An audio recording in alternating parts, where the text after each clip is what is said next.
Kalau dalam ranah sofistik, itu memang kita bisa menjangkau sesuatu yang tidak kita ketahui, tetapi semuanya itu berdasarkan dengan petunjuk Tuhan.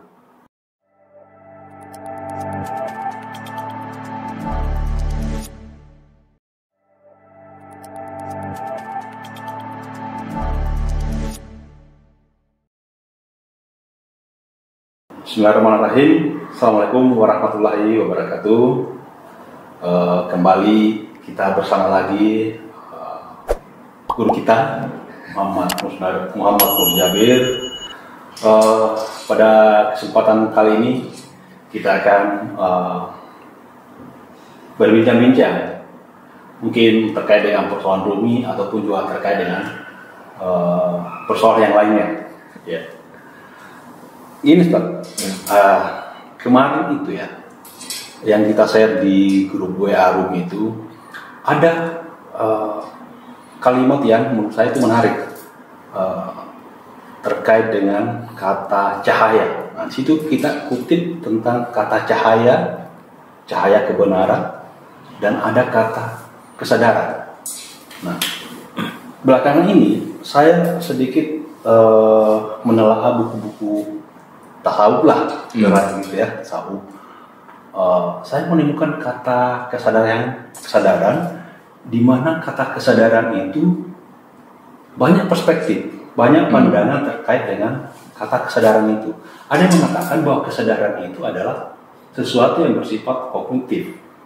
Ya, jadi dia adalah sesuatu yang dipikirkan melalui nalar ataupun pemikiran. Ada yang mengatakan bahwa kesadaran itu bersifat eksistensi, bahwa kesadaran itu bukan hanya kepada makhluk yang kita sebut sebagai manusia ini, tapi makhluk yang di luar diri kita, misalnya benda, batu, pohon juga memiliki kesadaran. Nah, cuman saya belum menemukan penjelasan yang lebih yang lebih mengena begitu. Hanya diikuti begitu saja, tapi tidak ada penjelasan lebih jauh tentang apa itu makna kesadaran. Mungkin Ustaz bisa membantu kita untuk terima kasih atas obrolan ngarul ngidul sebenarnya ini podcast gitu mana saja. Dan kalau bicara kesadaran tentu banyak definisi ya tentang kesadaran. Kita akan menemukan banyak perspektif, banyak pendekatan dan terkait dengan kesadaran, dan pembahasan ini hampir dibincangkan oleh seluruh subjek pembahas studi. Mau bicara sains juga bicara kesadaran, psikologi juga bicara kesadaran, kalangan sufi juga bisa kesadaran, orang-orang yang aktif meditasi dan seterusnya juga bicara kesadaran. Nah, makanya mungkin memang kita tidak akan sampai kepada satu kesimpulan tentang seperti apa sebenarnya kesadaran itu. Cuma dari pertanyaan ini sebenarnya ada dua hal ya, terkait dengan kesadaran itu sendiri dan terkait dengan bahwa segala sesuatu itu punya kesadaran, consciousness, punya kesadaran. Kalau kita lihat, mungkin saya lebih fokus kepada kesadaran yang ada di dalam diri kita. Entah itu terkait dengan realitas eksternal, kesadaran saya terhadap dunia luar, atau kesadaran saya terhadap batin yang ada dalam diri saya sendiri. Nah, tadi dikatakan ada yang mendefinisikan sebagai kesadaran itu bersifat kognitif ya, sesuatu yang ada di pikiran kita, seperti itu. Dan memang kalau kita masuk ke buku-buku filosofis, kita akan menemukan mereka mendefinisikan bahwa kesadaran itu adalah sesuatu yang kita raih melalui argumentasi. Kenapa? Karena argumentasi itulah kita bisa mengetahui sesuatu dengan jelas karena dia punya alasan. Kita berargumentasi kan karena kita membangun premis-premis, dari premis itu sehingga kita sampai kepada kesimpulan. Sehingga hasil akhir itulah mungkin yang disebut dengan kesadaran seperti itu. Nah, makanya bagi kalangan filosof mungkin itu kesadaran yang pasti ya, karena dilahir dari argumentasi, punya alasan, dia tidak kontradiksi sehingga hasilnya disebut dengan suatu bentuk kesadaran. Tapi kalau kita masuk dalam ranah sofistik, kita akan menemukan sesuatu yang lain, karena kesadaran yang mereka maksud ini adalah kesadaran yang mereka raih dari pengalaman batin. Gitu. Pengalaman batin ini maaf saya potong tadi. Ini kan fenomena yang kita saksikan. Iya. Kadang pengalaman batin ini kita tidak ngerti ini pengalaman batin dalam pengertian spiritualitas. Ataukah pengalaman batin dalam pengertian psikologis. Nah, ini juga terkadang. Makanya saya mendekati ini dengan pendekatan sofistik. Jadi pendekatan sofistik ini adalah kesadaran yang diraih dari satu bentuk usaha melalui riyadhah. Itu riyadhah, tazkiyatun nafs atau olah diri, olah batin. Nah, biasanya ketika entah itu dalam proses atau kemudian sampai kepada sesuatu yang para sufi disebut sedang makom, mereka di situ akan meraih kesadaran seperti itu. Jadi kesadaran sofistik ini adalah kesadaran yang diraih dari pengalaman batin seperti itu. Nah, mungkin kalau kesadaran psikologis ini adalah kesadaran yang lebih apa yang kita sadari di dalam ranah psikis kita ya. Seperti itu. Tidak perlu ada syarat seperti dalam konteks sufi ini harus riyadhah, tazkiyatun nafs berjalan, tidak perlu ada syarat begitu mungkin kalau dalam ranah psikologis. Tapi kalau dalam ranah sofistik, kesadaran itu memang diraih dari hal tersebut. Hingga sampai pada puncaknya disebut dengan fana. Itu satu bentuk kesadaran yang lain.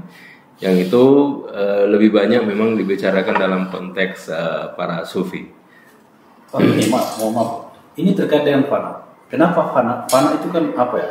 Hilang dalam pengertian menyatu dengan realitas hakiki. Iya, fana itu adalah ketika seluruh apa yang saya miliki direnggut oleh Tuhan. Jadi penglihatan saya, pendengaran saya, hati saya, seluruh indera saya yang mengisi Tuhan. Sehingga kesadaran saya totally terkait dengan Tuhan. Nah, kalau gitu, ini sebenarnya bukan kesadaran kita. Karena kalau kesadaran kita itu, yang kita anggap kesadaran kita direnggut oleh ilahi, berarti sebenarnya kita nggak memiliki kesadaran ya. Atau dalam bahasa yang lain, ada penyatuan kesadaran. Ya, penyatuan kesadaran. Ya, penyatuan kesadaran. Maksudnya, saya sadar bahwa saya sudah direnggut, kayak gitu. Saya sadar saya tidak punya kuasa. Saya sadar ketika saya melihat bukan saya melihat. Saya sadar ketika saya mendengar bukan saya mendengar. Gitu. Jadi makanya ada kritik ya. Kalau fana itu disebut dengan kesirnaan, itu bukan kemuliaan. Namanya sirna apa yang dimuliakan ya. Ya kalau sirna, ya.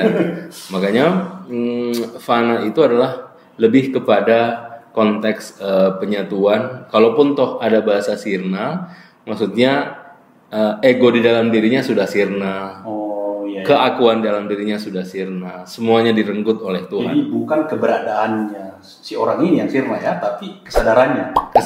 Nah, otomatis biasanya bahkan eksistensinya pun direnggut. Nah, itu memang kita tidak mengerti.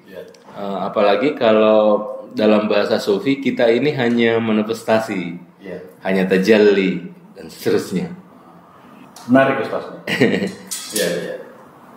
Jadi kesadaran yang dimaksud di sini, kalau saya melihat adalah lebih kepada kesadaran dalam ranah sofistik ya, tanpa menafikan bentuk-bentuk kesadaran yang lain. Maksudnya, ya memang manusia punya kesadaran itu. Seperti kalangan filosof kesadarannya adalah melalui argumentasi, yaitu betul bahwa ada kesadaran psikologis ya betul.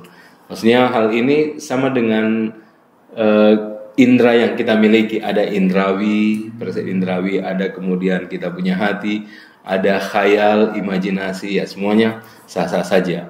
Jadi kesadaran ini dari penjelasan tadi berarti bermakna ada keberagaman atau kebertingkatan ya kesadaran. Jadi ada kesadaran bendawi, betul. indrawi, dan seterusnya. Betul. Dan betul. kesadaran yang paling tinggi adalah ketika kita sudah fana di dalam diri Tuhan.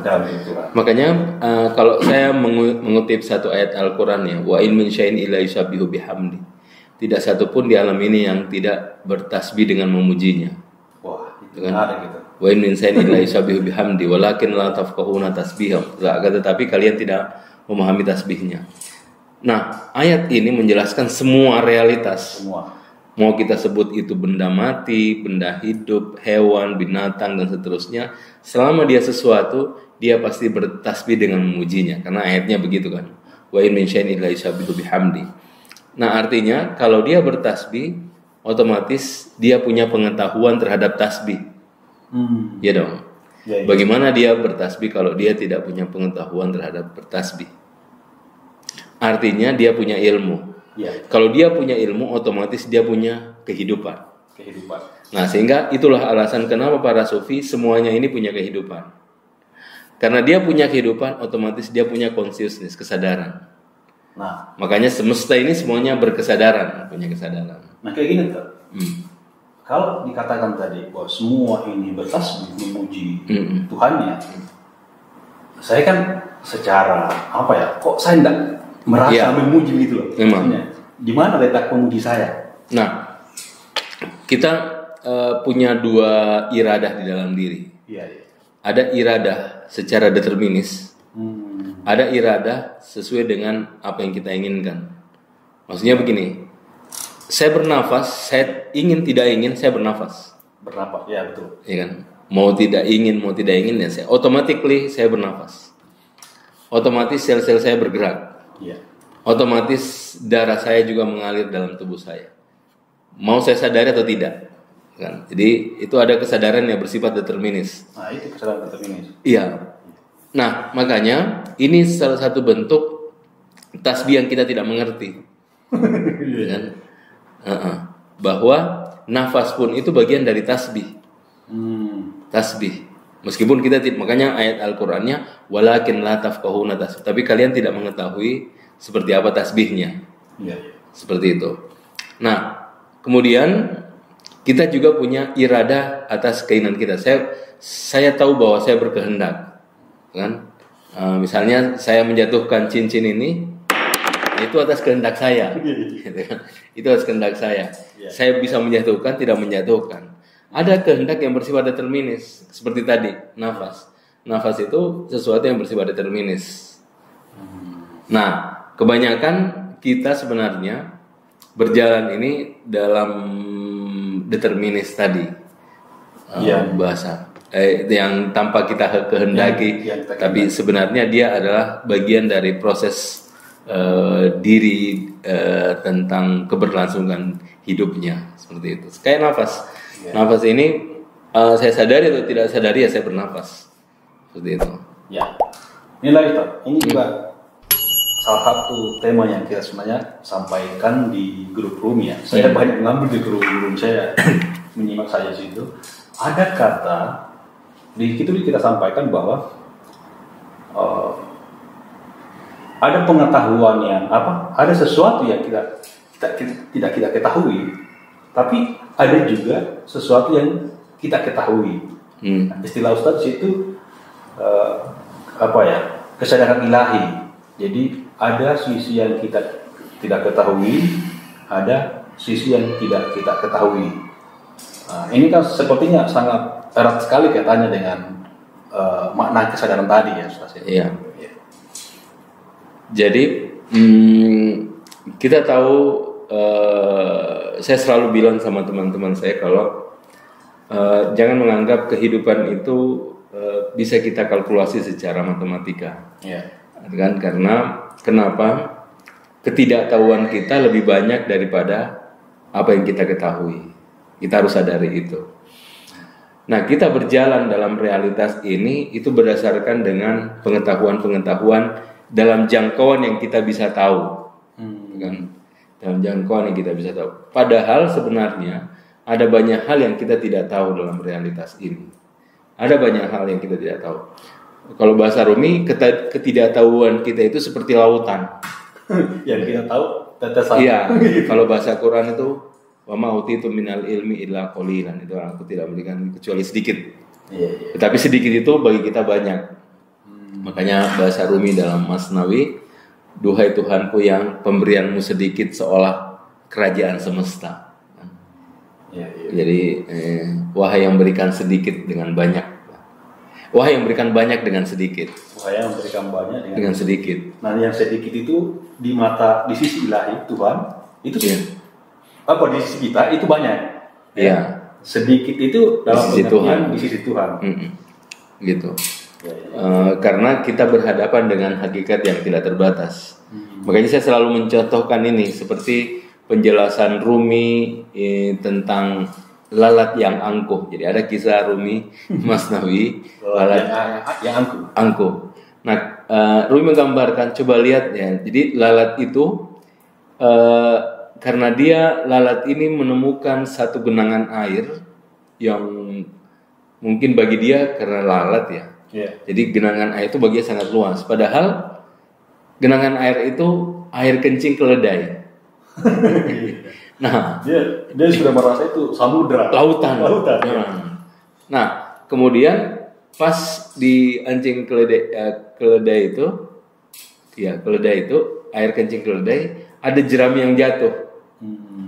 Nah, lalat ini naik di jerami itu.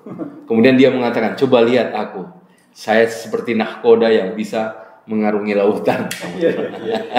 Luar biasa. Jadi ini suatu pengandaian sebenarnya bahwa ya kita mungkin seperti lalat itu ya, yang karena kita hanya bisa menjangkau ini, ya seolah-olah kita bisa menjangkau segala hal gitu. Padahal ketidaktahuan kita terus sangat banyak ya. Cuma mungkin kita tidak mau menyadari itu. Ya karena memang keseharian kita bekerja atas apa yang kita tahu. Nah seolah-olah yang ada itu adalah sesuatu yang hanya kita tahu. Iya. Ya gini, ini kan kalau saya imajinasikan, gambarkan, jadi kita seperti lalat tadi itu. Iya. Menurut saya kita kan punya kapasitasnya, kita punya wujud atau eksistensi kita ini terbatas. Nah, bahwa apa yang kita ketahui, apa yang kita kenali itu sesuai dengan keberadaan kita. Nah, ada ini enggak? Mungkin kan tidak kita itu bisa mencapai pengetahuan atau kesadaran yang lebih lagi. Oke. Saya paham maksudnya.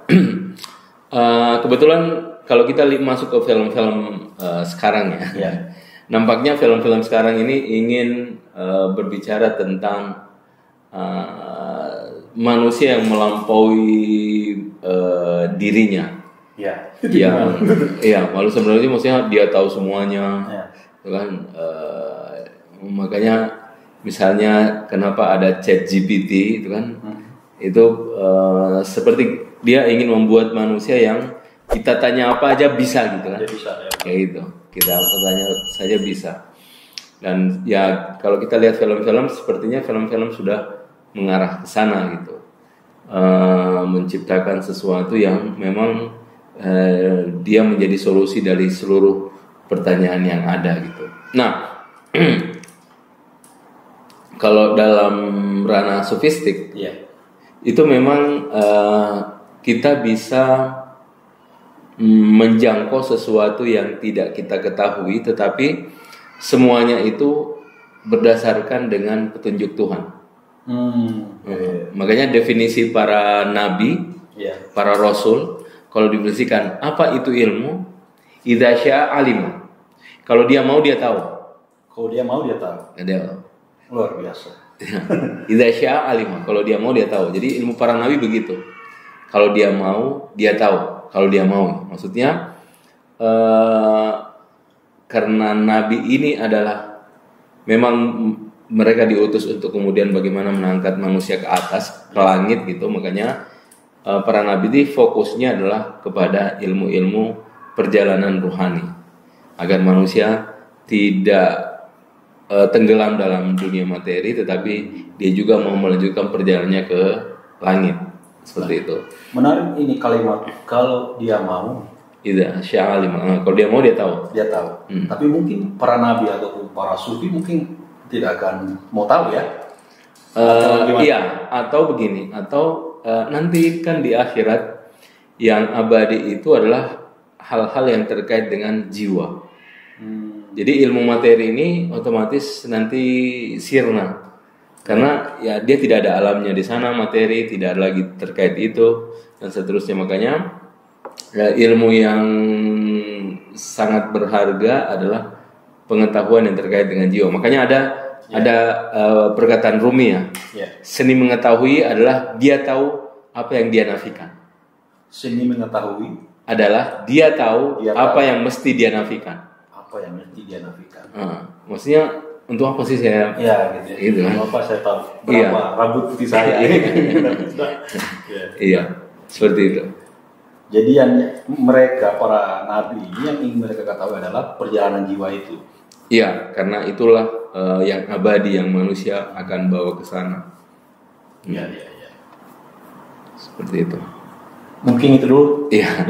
Kali ini diskusi yang sangat menarik buat saya bersama Direktur Rumi Institute. Terima kasih. Pada kesempatan ini kita sudahi sampai di sini. Sampai jumpa di waktu yang lain. Assalamualaikum warahmatullahi wabarakatuh. Assalamualaikum.